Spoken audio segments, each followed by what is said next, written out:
نماز کی شرائط پچھلے ہفتے ہم نے مکمل کر لی. آپ کو بتایا تھا 6 شرطیں ہیں: وقت، طہارت، ستر عورت، استقبال قبلہ، نیت اور تکبیر تحریمہ. یہ 6 شرائط ہیں. اور شرط بھی آپ کو بتایا تھا کہ شرط عبادت سے پہلے ہوتی ہے، جس کو آپ عموماً انگلش میں کنڈیشن کہہ دیتے ہیں. تو کنڈیشن پوری کریں گے تو نماز شروع کرنے کے قابل ہوں گے. اور فرض یا رکن جو ہے وہ عبادت کے اندر ہوتا ہے.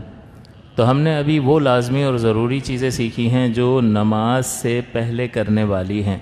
وقت آئے گا تو نماز پڑھیں گے، طہارت نماز سے پہلے ہوگی، ستر عورت جسم کو چھپانا نماز شروع کرنے سے پہلے ہوگا، استقبال قبلہ قبلے کی طرف رخ اللہ اکبر کہنے سے پہلے ہوگا، اور نیت اللہ اکبر کہنے سے پہلے ہوگا، اور پھر تکبیر تحریمہ کہہ کر ہم نماز میں داخل ہو جائیں گے. تو یہ ساری کی ساری چیزیں نماز شروع کرنے سے پہلے کی ہیں. اب یہاں فرائض جو ہیں، نماز کے فرائض یا ارکان، یہ 7 ہیں. تو فرض اگر آپ لفظ سنیں، اس کی جمع فرائض ہے، اور اس کے لیے دوسرا لفظ استعمال ہوتا ہے رکن، جس کی جمع ہے ارکان. تو اگر آپ فرض کا لفظ سنیں یا رکن کا لفظ سنیں تو آپ کے ذہن میں یہ آ جانا چاہیے کہ یہ ایسی چیز ہے جس کو کرنا ضروری ہے، اور اگر اس کو چھوڑا تو اگر وہ نماز کا رکن ہے تو نماز ہی نہیں ہوگی، اگر حج کا رکن چھوڑ دیا تو حج ہی نہیں ہوگا، اگر وضو کا رکن چھوڑ دیا تو وضو ہی نہیں ہوگا. اس کا مطلب یہ ہوا کہ فرض یا رکن کسی بھی عبادت کا ایک لازمی جز ہوتا ہے.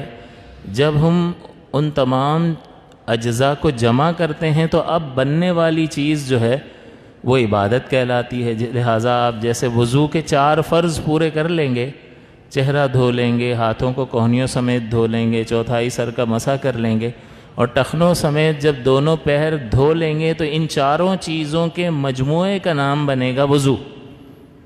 لیکن اگر کوئی ایک چیز بھی چھوڑ دی تو اب 3 چیزیں تو آپ نے کی ہیں، ان 3 کے مجموعے کو وضو نہیں کہیں گے، ہم کہیں گے آپ کا وضو نہیں ہوا.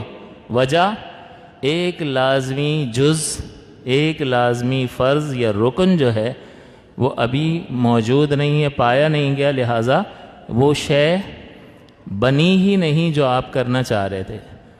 اسی طرح حج ہے، حج میں وقوف عرفہ ہے، طواف ہے، رکن ہے. تو اگر کسی نے وقوف عرفہ ہی نہیں کیا تو آپ کیا کہیں گے؟ طواف کر کے آ گیا، اب کیا کہیں گے؟ اس کا نام حج ہے؟ نہیں. احرام کی حالت میں مخصوص دنوں میں یہ وقوف عرفہ کرنا، عرفات کے میدان میں ٹھہرنا اور بیت اللہ کا طواف کرنا، اس کے مجموعے کو کہیں گے حج. تو ایک بھی چیز نکال لو گے تو کیا نکال لیا؟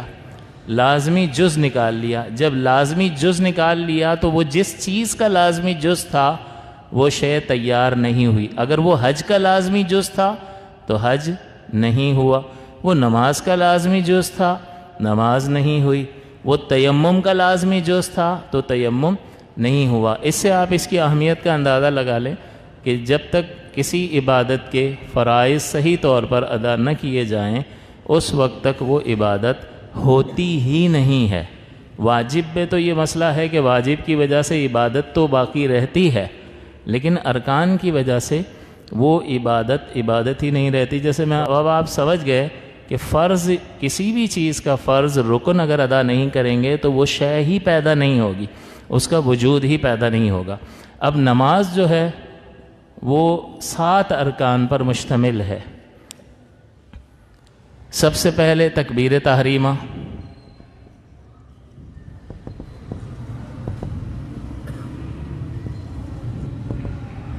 اس کے بعد کھڑے ہوں گے، کھڑے ہو کے ہی تکبیر تحریمہ کہتے ہیں، یہ دوسرا فرض ہے. تیسرا ہے کیا کریں گے؟ قرآن پڑھیں گے کھڑے ہو کر، قرات کریں گے. یہ 3 فرض تو کھڑے کھڑے پورے ہو گئے آپ کے. اس کے بعد آپ کیا کرتے ہیں؟ بولیں، رکوع، رکوع بھی فرض ہے. اس کے بعد کہاں جاتے ہیں؟ سجدے میں چلے جاتے ہیں. پھر قاعدہ اخیرہ کرتے ہیں، اور قاعدہ اخیرہ کے بعد سلام پھیرتے ہیں. سلام کو کہتے ہیں خروج. خروج کا مطلب ہوتا ہے نکلنا، اور آگے اپنے عمل سے، بِسُنْعِهِ، اپنے عمل سے نماز سے باہر نکلنا. جب آپ یہ 7 چیزیں کریں گے تو اس کے مجموعے کا نام بنے گا نماز. یہ نماز کب تیار ہوگی؟ جب آپ یہ ساری چیزیں کر لیں. لہٰذا اگر کسی شخص نے قرات نہیں کی، یہ بھی کیا، یہ بھی کیا، باقی ساری چیزیں کی، ایک چھوڑ دیا، اب یہ جو 6 چیزیں اس نے کی ہیں، 7ویں کو چھوڑا ہے، اس 6 کے مجموعے کا نام نماز ہے؟ نہیں. نماز کب بنتی؟ جب یہ اس فرض کو بھی ادا کرتا. کسی نے 2 سجدوں کی جگہ کسی رکعت میں 1 سجدہ کیا اور پھر آخر میں سلام پھیر دیا، کیا ترک ہوا؟ فرض، لازمی رکن نکل گیا. تو اب 1 سجدہ، باقی اس نے سجدے کیے ہیں لیکن 1 چھوڑ دیا، تو جو بھی اس نے کیا ہے اس کا نام نماز نہیں ہے. یعنی کہنے کا مقصد یہ ہے کہ اس کی نماز نہیں ہوئی. تو یہ 7 چیزیں کرنا لازم اور ضروری ہے. اب تکبیر تحریمہ جو ہے یہ شرط میں بھی تھا اور فرض میں بھی ہے. اس کا سبب یہ ہے کہ نماز جنازہ میں تو تکبیر تحریمہ فرض ہوتی ہے، اور دوسری جتنی بھی نمازیں ہیں اس میں تکبیر تحریمہ شرط ہے. تو اس کا نتیجہ کیا نکلے گا؟ اگر شرط ہے تو یہاں فرض میں کیوں لکھا ہے؟ سب سے پہلے اس کا جواب، تکبیر تحریمہ کا مطلب یہ ہے تکبیر لگا کر نماز شروع کرنا. آپ سب سے پہلے اللہ اکبر کہتے ہیں، یہ تکبیر تحریمہ ہے. اب اس کو شرط میں بھی رکھ رہے ہیں تو شرط کہہ رہے ہیں تو اس کا مطلب نماز شروع ہونے سے پہلے ہے. اور جیسے ہی آپ اللہ اکبر کی یہ راہ پہ پہنچیں گے تو اب یہاں سے آپ کی نماز شروع ہو رہی ہے. اگر شرط کہہ رہے ہیں تو شرط نماز سے باہر ہوتی ہے اور رکن نماز کے اندر ہوتا ہے. تو ہم نے کہا تکبیر تحریمہ نماز کی شرائط میں سے ہے، صحیح؟ تو اس سے اندازہ یہ ہوتا ہے کہ اللہ اکبر کی رے کے بعد نماز شروع ہو رہی ہے، اس سے پہلے نہیں ہو رہی. اور اگر اس کو فرض میں بھی شمار کیا ہے، فرض میں اس لیے شمار کیا ہے کہ نماز شروع ہونے سے بالکل یہ چیزیں ملی ہوئی ہے، یہ شرط بالکل نماز کی ابتدا سے جڑی ہوئی ہے. آپ وضو کبھی بھی کر لو، کر سکتے ہو، کر سکتے ہو، لیکن ایسا تو نہیں ہے اللہ اکبر کہہ کے وضو کرنے چلے جاؤ. ساری جو وقت، طہارت، ستر عورت، استقبال قبلہ، نیت، یہ 5 شرطیں آپ کو چاہیے پہلے، اور آخر میں نماز سے شروع کرنے سے پہلے آخر میں کون سی چیز چاہیے ہوگی؟ تو یہ چیز پہلے نہیں ہو سکتی، نماز شروع ہونے کے بالکل جڑی ہوئی ہے، بالکل متصل ہے. تو اگر اس کو اللہ اکبر کی رے کے بعد نماز کو مانو تو یہ باہر ہے، یعنی شرط ہے. اور اگر اس کو فرض مانو تو اس کا مطلب یہاں سے نماز شروع ہو رہی ہے. تو ہمارے نزدیک جو ہے یہ اصلاً تو یہ شرط میں شامل ہے، اور چونکہ یہ نماز سے بالکل ملی ہوئی ہے، نماز کی ابتدا سے، اس کے شروع ہونے سے یہ چیز ملی ہوئی ہے، لہٰذا اس کو فرض میں بھی شمار کیا. نتیجہ کیا نکلے گا؟ نتیجہ یہ نکلے گا کہ اگر کوئی شخص اللہ اکبر کی رے سے پہلے قبلے سے تھوڑا سا باہر نکلا ہوا تھا، وہ کھڑا ہوا صحیح نہیں تھا، قبلہ رخ پر نہیں تھا، اس نے اللہ اکبر کہنا شروع کیا، لیکن اللہ اکبر کی رے سے پہلے وہ صحیح ہو گیا، نماز شروع ہوئی یا نہیں ہوئی؟ ہو جائے گی، اس لیے کہ اللہ اکبر کی رے تک اس نے اس شرط کو پورا کر دیا. اسی طرح کسی نجس جگہ پہ کھڑا ہوا تھا، کوئی کپڑا اس کو معلوم تھا نجس تھا، بھول گیا، وہی بچھا لیا. اب وہ بچھا کے اس پہ کھڑا ہو گیا، اور جہاں کھڑا ہے وہیں پر نجاست لگی ہوئی تھی، تو اس کا پورا پیر جو ہے نا، جہاں نجاست تھی وہیں اس نے پیر رکھا ہے، تو ناپاک جگہ پر پیر رکھے گا، نماز کیسے ہوگی؟ تو اب جیسے ہی وہ اللہ اکبر کہنے لگا کپڑے پہ نظر پڑ گئی، تو اللہ اتنا کہا اور اکبر سے پہلے پاؤں ہٹا لیا، اسی کپڑے پہ کھڑا ہوا ہے، لیکن جس جگہ پر کپڑے پر نجاست لگی تھی اب وہاں نہیں کھڑا ہے۔ تو سوال یہ پیدا ہوتا ہے اس کی نماز شروع ہوئی یا نہیں ہوئی؟ تو چونکہ اللہ اکبر کی رے سے پہلے اس نے اس نجاست والی جگہ سے پیر ہٹا لیا، یعنی شرط کو پورا کر دیا، طہارت کی شرط کو، لہذا نماز شروع ہو گئی۔ ستر کھلا ہوا تھا، اللہ اکبر کہنے لگا، اللہ کہا اور پھر خیال آیا تو ایک دم سے چھپا لیا، کوئی چیز یعنی کپڑا پھٹا ہوا تھا یا کچھ بھی تھا، اس نے چھپا لیا، اکبر، تو چھپانے کے بعد باقی تکبیر کی تو اس کی نماز شروع ہو جائے گی۔ یہ مسئلہ اس وقت درپیش آتا ہے کہ جب نماز پڑھ چکا آپ پوچھنے آ رہا ہے کہ یار یہ یوں ہوا تھا میرے ساتھ، اب آپ بتا دو، اگر نہیں ہوئی ہے تو دوبارہ پڑھ لوں، اور ہو گئی ہے تو بس میں گھر چلا جاؤں۔ تو یہ صورتحال پیش آ سکتی ہے یا نہیں؟ درپیش ہو سکتی ہے۔ تو جب آپ اس کو سمجھ گئے کہ اللہ اکبر کی رے سے پہلے آپ کی شرطیں پوری ہیں تو آپ کی نماز شروع ہو جائے گی۔ تو کوئی بھی خامی تھی اور اس کو آپ نے اللہ اکبر کی رے سے پہلے کر دیا تو اس کا مطلب آپ کی شرائط تکبیر تحریمہ سے پہلے پائی گئیں اور آپ کی تکبیر درست ہو گئی۔ جب تکبیر درست ہو گئی تو آپ کی نماز شروع ہو گئی۔ اس کے بعد اس میں ایک اور چیز بڑی لوگ بحث کرتے ہیں کہ تکبیر تحریمہ، یہ جو تکبیر ہے، تکبیر کا مطلب ہوتا ہے اللہ کی بڑائی بیان کرنا۔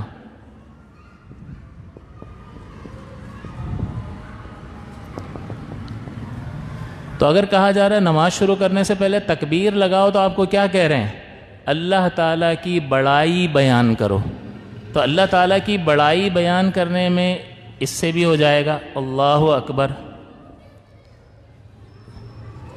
اللہ اعظم، اس میں بھی اللہ تعالیٰ کی عظمت کا بیان ہے، اللہ رحمان، اس میں بھی اللہ تعالیٰ کی عظمت کا بیان ہے۔ تو ان میں سے کوئی بھی لفظ بولے گا نماز شروع ہو جائے گی، کیونکہ فرض کیا تھا؟ تکبیر کہنا، اور یہ تکبیر ان تمام کو شامل ہے، لہٰذا کوئی بھی لفظ کہے گا نماز شروع ہو جائے گی۔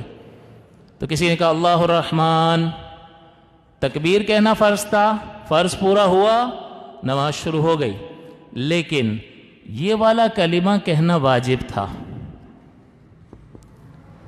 تو اگر اللہ اعظم کہا تو تکبیر تو کہی، فرض تو پورا ہوا لیکن واجب ترک ہو گیا، کہ لفظ آپ کو یہ والا لانا چاہیے تھا، آپ نے اللہ کی عظمت پر دلالت کرنے والا دوسرا لفظ بول دیا، لہٰذا نماز شروع ہو جائے گی کیونکہ تکبیر کا کہا تھا۔ تو فرض تو پورا ہو گیا، اس لیے کہ یہ تمام الفاظ اللہ تعالیٰ کی عظمت پر دلالت کرتے ہیں، تو کوئی بھی لفظ بول دو نماز شروع ہو جائے گی کیونکہ فرض پورا ہو گیا۔ لیکن واجب کیا ہے؟ اللہ اکبر کا لفظ واجب ہے، تو واجب ترک ہو گیا کہ نفس تکبیر جو ہے وہ فرض ہے، اور تکبیر کا لفظ بہت سارے الفاظ کو شامل ہے، تو تکبیر فرض ہے، ان میں سے کوئی بھی لفظ بولیں گے فرض ادا ہو جائے گا، لیکن اللہ اکبر کا لفظ کہنا واجب ہے، تو وہ اسی کو فرض کہہ رہے ہوتے ہیں۔ حالانکہ فرض کیا ہے؟ جو لفظ بھی اللہ تعالیٰ کی عظمت پر دلالت کرے اس سے نماز شروع ہو جائے گی، لیکن ہمیں لفظ کون سا اختیار کرنا واجب ہے؟ تو اگر اس سے بھی کی تو فرض پورا ہو گیا، لیکن ہوا کیا؟ واجب ترک ہو گیا۔ لیکن اگر اس سے نماز شروع کی تو فرض بھی پورا ہو گیا اور واجب بھی پورا ہو گیا۔ یہ ایک اضافی بات میں نے آپ کو بتا دی، ورنہ کوئی بھی شخص جو ہے اللہ اکبر کے علاوہ، تو یہ تو آپ کو آج ہی شاید پتہ چلا ہو کہ ان لفظوں سے بھی نماز شروع ہو جاتی ہے۔ لیکن تو کہنے کا مقصد یہ ہے، میں نے اس لیے اس چیز کی وضاحت کی کہ آپ کے ذہن میں بھی بھئی یہ تو ہم اللہ اکبر سے تو شروع کرتے ہی ہیں، کسی اور طرف تو جاتے ہی نہیں ہیں، تو وضاحت کرنے کی کیا ضرورت تھی؟ وضاحت کرنے کی اس لیے ضرورت تھی کہ ہمیں بالکل نیٹ اینڈ کلین واضح طور پر بات سمجھ میں آ جائے کہ اصل ہے کیا۔ تو تکبیر کہنا فرض ہے اور اس میں اللہ اکبر کا لفظ اختیار کرنا واجب ہے، لہٰذا اگر آپ نے کوئی اور لفظ کہہ دیا تو آپ نے فرض پورا کر لیا، لیکن واجب آپ کا ترک ہو گیا۔ اور اگر آپ نے اللہ اکبر سے نماز شروع کی تو تکبیر کا فرض بھی پورا ہوا، اور لفظ جو کہا تھا وہ اختیار کرنے سے واجب بھی آپ کا مکمل ہو گیا۔ تو اس لیے یہ ساری تفصیل میں نے آپ کو بتا دی۔ تو اس میں اچھا مزید اس میں یہ ہے کہ اگر کوئی شخص امام کے پیچھے نماز ادا کر رہا ہے مقتدی، اور بعض اوقات ہمارے بھائی بہت جلدی مچاتے ہیں، تو اس میں احتیاط یہ ہے کہ جب تک امام اللہ اکبر مکمل نہ کہہ دے اس وقت تک آپ اپنی تکبیر مکمل نہ کریں۔ ابھی وہ امام صاحب اللہ، تو یہ مقتدی اللہ اکبر وہ باندھ کے کھڑا ہوتا ہے پہلے سے، تو ابھی امام صاحب پہنچے نہیں ہیں، جلدی نہ کریں۔ امام صاحب کی نماز شروع ہو جائے، اس کے بعد اللہ اکبر ان کا ختم ہو جائے، پھر آپ کا اللہ اکبر ختم ہونا چاہیے۔ لہٰذا اگر کسی نے ایسے کیا کہ امام صاحب کی تکبیر ختم ہونے سے پہلے اس کی تکبیر پہلے ختم ہو گئی تو اس کی نماز ہی شروع نہیں ہوئی۔ اس میں احتیاط کہ جب تک امام صاحب مکمل نہ کر لیں تب تک خود بھی نہ کرے۔ دوسرا یہ کہ امام صاحب کسی اگلے رکن میں موجود ہوتے ہیں اور ہم آ کے نماز میں شامل ہوتے ہیں، امام صاحب رکوع میں ہیں، اب ہمیں یہ رکعت چاہیے ہوتی ہے، تو یہ نہ کریں۔ اگر آپ کو اطمینان سے آسانی سے مل جاتی ہے حاصل کر لیں، ورنہ جانے دیں، بقیہ نماز پڑھ لیں۔ نبی کریم نے دوڑنے سے بھی منع کیا کہ نماز کے لیے آؤ تو دوڑو نہیں۔ تو آپ نماز پڑھنے کے لیے جب آ رہے ہیں، امام صاحب کو آپ نے نماز کی رکوع کی حالت میں دیکھا، تو آپ کے لیے لازم اور ضروری ہے کہ آپ اللہ اکبر کہہ کر اتنی دیر کھڑے رہیں گے جتنی دیر میں ایک سبحان اللہ پڑھ لیں۔ اگرچہ آپ ہاتھ نہ باندھیں، ہاتھ تو اس لیے باندھتے ہیں کہ کچھ پڑھنا ہوتا ہے یا امام صاحب بھی ہاتھ باندھ کے کھڑے ہوتے ہیں، تو آپ کو رکوع میں جانا ہے تو آپ ہاتھ چھوڑ سکتے ہیں، اللہ اکبر کہہ کر آپ نے ہاتھ چھوڑ دیے، لیکن ایک سبحان اللہ کی مقدار کھڑے رہیں گے اور اس کے بعد آپ رکوع میں جائیں گے۔ اگر کسی نے ایسے کیا اللہ اکبر کہہ کے ڈائریکٹ رکوع میں گیا تو اس کی نماز نہیں ہوگی۔ تو اس میں احتیاط کی ضرورت ہے۔ امام صاحب سجدے میں ہوتے ہیں یا قاعدہ اخیرہ میں ہوتے ہیں اور ہمیں ڈر ہوتا ہے کہ امام صاحب سلام پھیر دیں گے تو جماعت کا ثواب جاتا رہے گا۔ اچھی بات ہے، ثواب حاصل کرنے کی کوشش کرنی چاہیے، لیکن ایسا نہ ہو کہ نماز ہی ضائع ہو جائے۔ اب وہ اللہ اکبر کہہ کے ڈائریکٹ سیدھا تیزی کے ساتھ بیٹھنے کی کوشش کرتے ہیں، یہ نہ کریں۔ آپ کے مقدر میں ہوگا جماعت ملنا تو مل جائے گی، اللہ اکبر کہیں، ایک سبحان اللہ کی مقدار ٹھہریں اور اس کے بعد آپ امام کے ساتھ شامل ہوں گے۔ یہ دو تین باتوں کا خیال رکھنا اس تکبیر تحریمہ کے اعتبار سے لازم اور ضروری ہے۔ پھر اگلا فرض جو ہے، اگلا فرض قیام ہے۔ قیام کا مطلب کھڑے ہونا۔ کھڑے ہونے کی تعریف کیا ہے؟ کھڑے ہونے کی تعریف یہ ہے کہ ہم ہاتھ بڑھائیں تو گھٹنوں تک نہ پہنچے، یہ ہے قیام۔ تو لہٰذا یہ بھی قیام ہے، یہ بھی قیام ہے، یہ بھی قیام ہے، ابھی تک نہیں پہنچے نا، یہ سب قیام کی حالت ہے۔ جب تک آپ ہاتھ بڑھائیں اور گھٹنوں تک ہاتھ نہ پہنچیں تو یہ حالت قیام قرار پاتی ہے۔ اب یہ قیام فرض ہے، لیکن کیا ہر نماز میں قیام فرض ہے؟ تو اس میں تفصیل یہ ہے کہ ایسا نہیں ہے، بلکہ قیام فرض بھی ہے اور فرض نہیں بھی ہے۔ قیام فرض کب ہوگا؟ یہ فرض نماز میں، واجب نماز ہو یا قریب بواجب، یا میں لکھ دیتا ہوں سنت فجر۔ یہ تین نمازیں ہیں، تین طرح کی نمازیں ہیں جس میں کھڑا ہونا فرض ہے۔